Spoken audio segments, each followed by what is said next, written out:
વિજ્ઞાનના યુગમાં પણ મહેશ્વરી સમાજના ધર્મગુરુની અગમવાણી સાચી પડી છે।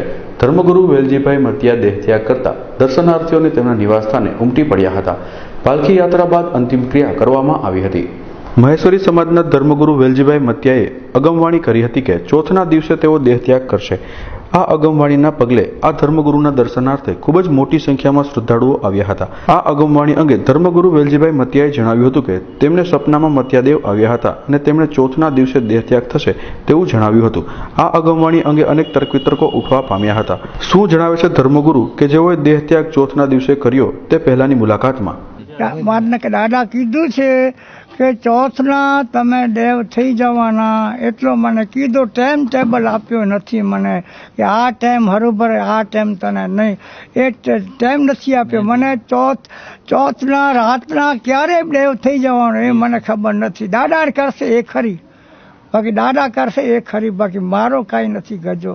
દાદા ગોઠસરવાળો કરશે ને એ ખરી મને, બસ બીજું કંઈ નથી જાણવું। દાદા ગોઠસરવાળા કી જય બસ।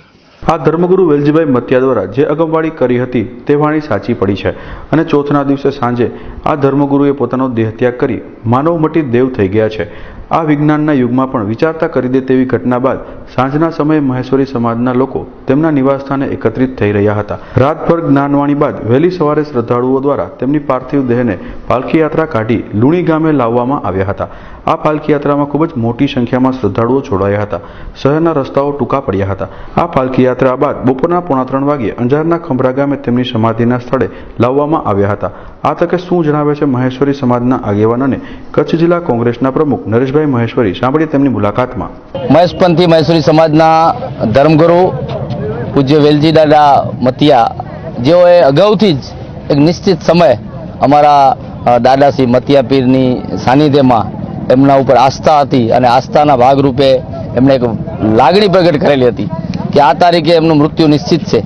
અને એના પછી એક સમાજમાં એક ઉત્સવનો માહોલ હતો અને સમાજ પણ આજે આ પરિસ્થિતિમાં એ દિશા ઉપર આગળ વધતો હતો કે શું ખરેખર આ યુગમાં પણ આ બધું શક્ય હશે કે કેમ, એવી ક્યાંક શંકા પણ સમાજની વચ્ચે હતી।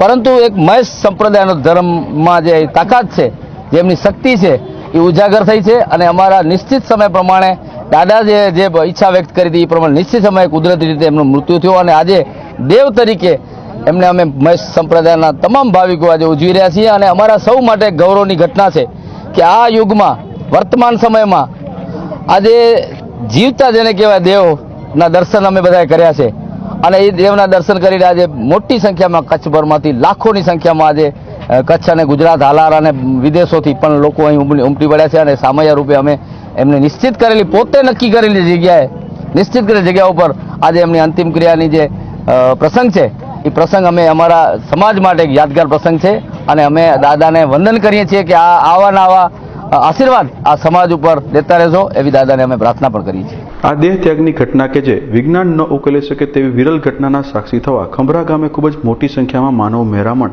આવી કાળઝાળ ગરમીમાં પણ ઉમટી પડ્યું હતું। આ તકે મહેશ્વરી સમાજના આગેવાનની મુલાકાત। દેહ ત્યાગ એક અમારા ધર્મગુરુ 1263ના વંશી પુત્ર મહામેદેવના જે પહેલા જે આગમવાણી બાકી હતી એવા અમારા વેલજી દાદા મતિયા પીર, જે અમારા દેવ આગમવાણી બાકી હતી 15 મહિનો પહેલાં, કે આ તારીખના ચેતનની ચોથ 15 તારીખે હું દેહ ત્યાગ કરીશ અને દેહ ત્યાગ એક ઇતિહાસની અંદર સાચી ઘટના બની ગઈ છે અને એક વિશાળ સંખ્યામાં આ વેલજી દાદાના દર્શનાર્થે આવ્યા છે અને વિશાળ સંખ્યામાં શોભાયાત્રા સાથે આજે દર્શન કરવા માટે ઉમટી પડ્યા છે। તો વાલજીભાઈ મતિયાના પરિવારજનોએ જણાવ્યું હતું કે વાલજીભાઈ મતિયાની ધાર્મિક ક્રિયા બાદ મહેશ્વરી સમાજની એક બેઠક બોલાવવામાં આવશે, જેમાં લોક ફાળા દ્વારા વાલજીભાઈ મતિયાની સમાધિના સ્થળે ભવ્ય મંદિર બનાવવામાં આવશે।